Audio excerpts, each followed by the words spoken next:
Alors, photo ou pas photo? Voilà une question qu'on m'a beaucoup posée au cours de ma carrière. Sur un tel sujet, je refuse d'être tranché. Mais vous allez voir, entre les deux, mon analyse balance franchement d'un côté.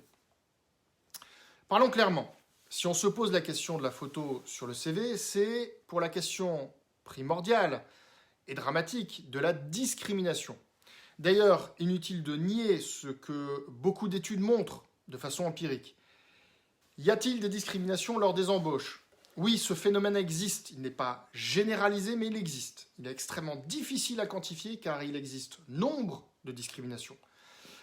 Je vous promets qu'un jour prochain, nous aborderons le sujet lors d'un web atelier où nous prendrons le temps d'aborder l'ensemble des facettes de cet épineux problème. Bien, maintenant, pour les tenants du pas de photo dans le CV, rien de rédhibitoire. Votre candidature ne sera pas retoquée sur cette absence. Et si ça l'est, alors je vous invite à vous poser la question. Pourquoi aller dans une entreprise ou travailler pour un employeur dont la démarche de recrutement repose sur votre visage plutôt que votre parcours, votre expérience et votre personnalité? Bien, mais à titre personnel, je conseille la photographie tant qu'elle est bien faite. Alors qu'est-ce qu'une photographie bien faite? Certainement pas une photo type passeport où l'on voit juste votre tête en grand. Certainement pas non plus une photo de vous scalpé. Bah oui, parce que nous recevons beaucoup de CV avec un visage, une partie du visage en moins. Certainement pas non plus une photo de vous lors du mariage de votre cousine. Ça se voit. Non, une bonne photo, c'est une photo de vous en tenue professionnelle. Le but pour le recruteur, ce n'est pas de voir votre visage, mais de visualiser le professionnel que vous êtes.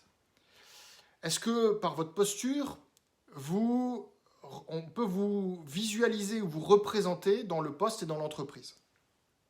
Si votre photo répond à ce critère, alors voici les arguments pour la photo dans le CV. Tout d'abord, premier argument, qui est un argument important, votre photo apparaît probablement sur votre compte LinkedIn. Or, le recruteur ira consulter probablement votre compte LinkedIn. Deuxième argument, parfois dans un tri de CV, notamment sur ordinateur, on peut parfois hésiter sur un CV et finir le tri pour avoir envie de revenir ensuite sur le CV sur lequel on a eu des doutes. Eh bien, il se trouve qu'on retiendra plus facilement votre visage que votre nom, donc ce sera beaucoup plus facile de retrouver votre CV si vous avez votre photo.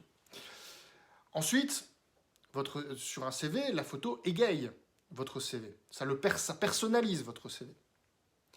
Enfin, dernier argument, et non des moindres, si votre photo est sur le CV, eh bien, lorsqu'on va vous accueillir en entretien, on va directement aller vers vous et on va ne pas hésiter s'il y a par exemple plusieurs candidats dans la salle d'attente. On ne va pas hésiter, on va directement vers vous et on vous salue.